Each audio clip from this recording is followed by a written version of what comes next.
کئی عرصے سے بات چلتی ہے، ساتھی بار بار اصرار کرتے ہیں، شدید اصرار پر چند باتیں میں آپ کے سامنے عرض کرنے کے لیے بیٹھا ہوں۔ اللہ تبارک و تعالی شرح صدر فرمائے اور اس موضوع پر کچھ کہنے کی اللہ تعالی مجھے توفیق عطا فرمائے۔ اور یہ اصل میں منکرین حدیث کا فتنہ ہے، اور میں منکرین حدیث کے نام سے میں آپ لوگوں کے سامنے پہلے تو یہ بات عرض کر دوں، یہ چھوٹا سا لفظ ہے، اس میں تو ان کا دل بڑا خوش ہو جاتا ہے، کم سے کم ہمیں مسلمان تو مانا۔ منکرین حدیث کہنا ان کے لیے بہت بڑا لقب ہے۔ میں تو یہ کہتا ہوں ان لوگوں کو، یہ اصل میں منکرین حدیث نہیں ہے، منکرین محمد ہے اور منکرین اللہ ہے، اللہ اور اس کے نبی کے دشمن ہے۔ اور جب چل کر انہوں نے قرآن کے اندر اپنی مرضی چلائی اور نبی اکرم صلی اللہ علیہ وسلم کو پس پشت ڈال کر نہ صحابہ کے رہے، نہ نبی کے رہے، نہ قرآن کے رہے، نہ اللہ کے رہے، ان کے لیے منکرین حدیث کا نام اور لفظ تو بڑا چھوٹا پڑ جاتا ہے۔ بحث تو اس بندے سے کی جاتی ہے اور جو بندہ بالکل خالی الذہن ہوتا ہے، دلیل اس بندے کو دی جاتی ہے اور جو بندہ دلیل سن کر مطمئن ہو جاتا ہے۔ ابو جہل کبھی مطمئن ہوا؟ ابو لہب کبھی مطمئن ہوا؟ کتنے معجزے اللہ کے نبی نے بتائے، حتیٰ کہ اور جو یہودی اپنے آپ کو ابراہیمی دین پر اور اپنے آپ کو اللہ کے بندے مان کر نبی اکرم صلی اللہ علیہ وسلم کی ماننے سے انکار کرتے گئے، قرآن کہتا ہے کہ صحیح معنوں میں یہ نہ موسیٰ کے رہے، نہ تورات کے رہے، نہ اللہ کے رہے۔ اور جبھی چل کر تو اللہ نے سورہ فاتحہ میں فرمایا غیر المغضوب علیہم ولا الضالین، نصرانی بھی تباہ ہو گئے، گمراہ ہو گئے، اور اہل کتاب میں یہودی بھی اللہ تبارک و تعالیٰ کے غیظ و غضب کے مستحق بن گئے۔ کئی جگہ پر اللہ نے فرمایا وَبَاءُوا بِغَضَبٍ مِّنَ اللَّهِ، یہ اللہ کے غضب کے مستحق اور لائق بن گئے، اور وہ اس لیے بِمَا كَانُوا عَصَبَّ كَانُوا يَعْتَدُونَ، حد سے تجاوز کر جانا، عقل سے سمجھنے کی کوشش کرنا، اور جو بات عقل میں آ جائے، اپنے نفس کے مطابق آ جائے، اسے قبول کرنا، اور جو اپنے نفس کے منمانی کے خلاف جائے، وہ کلیم اللہ کی بات ہو یا رسول اللہ کی بات ہو، نوح نجی اللہ کی بات ہو، آدم صفی اللہ کی بات ہو، یہ ابو جہل کی اولاد کہلانے والے، ابو لہبی کی پرتوں کو، پرچم کو عالم کے اندر پھیلانے کی کوشش کرنے والے، باطن الخبز عزائم اور یہ یہودیت کے پھیلانے کے پرستش کرنے والے، پرستار بننے والے کبھی بھی مطمئن نہیں ہو سکتے، اور سارے دنیا کے علماء مل کر ان کو مطمئن کر نہیں سکتے۔ اور اس بات کو آپ لوگوں کے سامنے عرض کرتے ہوئے میں آج کی چھوٹی سی مجلس میں بہت بڑے دلائل کی طرف جانے سے اعتراض کرتے ہوئے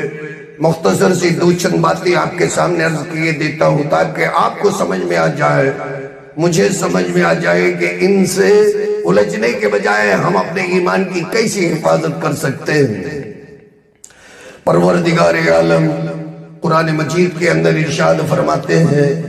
یا ایھا النبی لم تحرم ما احل اللہ لک، اللہ فرماتے ہیں اللہ کے نبی، اللہ نے جو چیزوں کو آپ پر حلال کیا ہے، بھلا آپ اپنے آپ پر حرام کیوں کر لیتے ہیں؟ اور اس کا پس منظر کیا ہے سبھی جانتے ہیں، قرآن کی تفسیر پڑھنے والے طلبہ ہیں، علماء ہیں، اور علماء کی صحبت میں رہ کر قرآن کی اس آیت کا ترجمہ جاننے والے، اور جو کچھ بھی اس کا سد بدھ رکھنے والے ہیں، فہم رکھنے والے ہیں، اور سبھی جانتے ہیں کہ آیت کیوں نازل ہوئی، اس کا پس منظر کیا ہے۔ اللہ نے قرآن کے اندر یہ تو نہیں فرمایا کہ اللہ کے نبی آپ نے شہد کو اپنے آپ پر کیوں حرام کر لیا، اور اللہ نے یہ فرمایا یا ایھا النبی لم تحرم ما احل اللہ لک۔ امام الانبیاء وہ کون سی چیز ہے جو اللہ نے آپ پر حلال قرار دی، باوجود اس کے آپ کو کیا پہنچتا ہے کہ اسے آپ حرام قرار دے لیں؟ آخر وہ کون سی چیز ہے جو عربی زبان کے اندر اللہ نے چھپا کر ماں سے تعبیر فرمائی، ما احل اللہ؟ وہ چیز کون سی ہے جسے اللہ نے حلال کیا، اور وہ چیز کون سی ہے حلال ہونے کے باوجود بھی آپ نے اپنے آپ کے اوپر حرام قرار دے لیا؟ ماں کا ترجمہ شاہد کرو گے تو کہاں سے کرو گے؟ اور یہ ماں کا ترجمہ اگر کوئی بھی چیز سے اگر کرو گے تو کہاں سے کرو گے؟ کون سی ڈکشنری سے کرو گے؟ کہاں ملے گا؟ قرآن کو اگر قرآن سے سمجھنے کی بات ہوتی ہے، اور یہ جو لوگ مسلمان ہی نہیں ہے، قرآن کافی کہلانے والوں، عظمت مصطفیٰ کو انکار کرنے والوں، اور نبی اکرم صلی اللہ علیہ وسلم کی فرما برداری حدیثوں کو انکار کر کے اپنے آپ کو عقل مند کہلانے والوں، اور سب سے بڑے اللہ کو جاننے اور پہچاننے کا ادعا کرنے والوں، اور آج 1400 سال گزرنے کے بعد میں قرآن مجید کو ابو بکر سے زیادہ نعوذ باللہ سمجھنے کا دعویٰ کرنے والوں، ذرا قرآن کی اس آیت کا ترجمہ تو کر کے بتا دو، آخر وہ کون سی چیز ہے کہ جسے اللہ کے نبی نے اپنے آپ پر حلال ہونے کے باوجود بھی حرام قرار دیا، اور جس کی اللہ تبارک و تعالیٰ نے قرآن مجید کے اندر تنبیہ فرمائی ہے، تبتغی مرضات ازواجک؟ اللہ کے نبی آپ کے اپنے بیویوں کے مرضیات کے آپ کو پسند آنے لگ گئی ہے، آخر وہ کون سی بات ہے، کون سی بیوی کی بات ہے کہ جسے سن کر حلال کو تھوڑی دیر کے لیے قسم کھا کر اللہ کے نبی نے خود پر حرام قرار دے لیا ہے؟ اور وہ کون سی بیوی ہے؟ ذرا اس کا نام بھی تو، ام المؤمنین امی جان کا نام بھی تو قرآن کے اندر بتا دے۔ اور وہ کون سی چیز ہے جسے حضور صلی اللہ علیہ وسلم نے خود پر حرام قرار دے لیا، اور وہ چیز کا نام بھی تو بتا دے۔ قیامت برپا ہوگی، میں حلف اٹھا کر کہتا ہوں ان زندقوں سے اور اسلام کے اندر یہودیت پھیلانے والوں سے، قیامت آ جائے گی، قرآن کے اندر بتا نہیں سکیں گے آیت ترجمہ، اور باقی کے 6600 چلر آیتوں کو کب سمجھ سکیں گے؟ قرآن کی اس آیت کے اندر اللہ نے جو فرمایا اس کی تعبیر ان کے پاس موجود نہیں، اس کا ترجمہ ان کے پاس موجود نہیں، اور اس کے باوجود بھی بڑے بڑے دعوے کرتے ہیں، بکواس ہے، ان پر، مسلمانوں پر، عالم اسلام پر، قرآن اور شریعت پر، اللہ اور اس کے رسول اور ان کی عظمتوں پر ظلم اور ستم ہے۔ اللہ حفاظت فرمائے۔ ایک اور آیت کریمہ ہے ان زندقوں کے تعلق سے جو میں آپ کے سامنے رکھتا ہوں۔ اللہ تعالیٰ ارشاد فرماتے ہیں، السارق والسارقۃ فاقطعوا ایدیہما، چور جب چوری کرتا ہے، چورنی جب چوری کرتی ہے، مرد چوری کرے یا عورت چوری کرے، اللہ شریعت بنا کر حکم فرماتے ہیں فاقطعوا ایدیہما، کہ ان کے ہاتھ کاٹ ڈالو۔ اور یہ کہتے ہیں، اور یہ جو ان کے بڑے صاحب ہیں پرویز، وہ کہتے ہیں وحشتانہ عمل ہے، بہت بڑا ظلم ہے کہ ہاتھ کاٹ دینا دنیا کے اندر انسانیت کے خلاف ہے، انسانیت پر رحم کرنے کے خلاف ہے۔ نبی اکرم صلی اللہ علیہ وسلم نے اپنی زندگی میں ہاتھ کاٹنے پر عمل کر کر بتایا، کہتا ہے کہ نبی نے نہیں کیا، علماء نے لکھ کر نبی کو بدنام کیا۔ اللہ کے نبی بڑے رحم دل تھے، ہاتھ کاٹنے والے نہیں، رجم کرنے والے نہیں، رجم کے بھی خلاف بولتا ہے، حدود اسلام کو عمل درآمد آنے پر بھی خلاف بولتا ہے، کہتا ہے کوئی ہاتھ نہیں کٹا، ہاتھ نہیں کاٹنا۔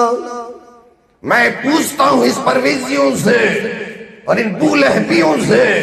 اور پھر اللہ اور اس کے رسول پر ظلم کرنے والوں سے، اگر ہاتھ نہیں کٹتا تو پھر یہاں ہاتھ سے مراد کیا ہے؟ کسے کاٹنے کی اللہ بات کرتا ہے؟ پرویز کہتا ہے، جو منکر حدیث جسے کہتے ہیں، ہاتھ کاٹنے کا مطلب یہ ہے کہ تم معاشرے کو قرآن کی روشنی میں ایسا بنا لو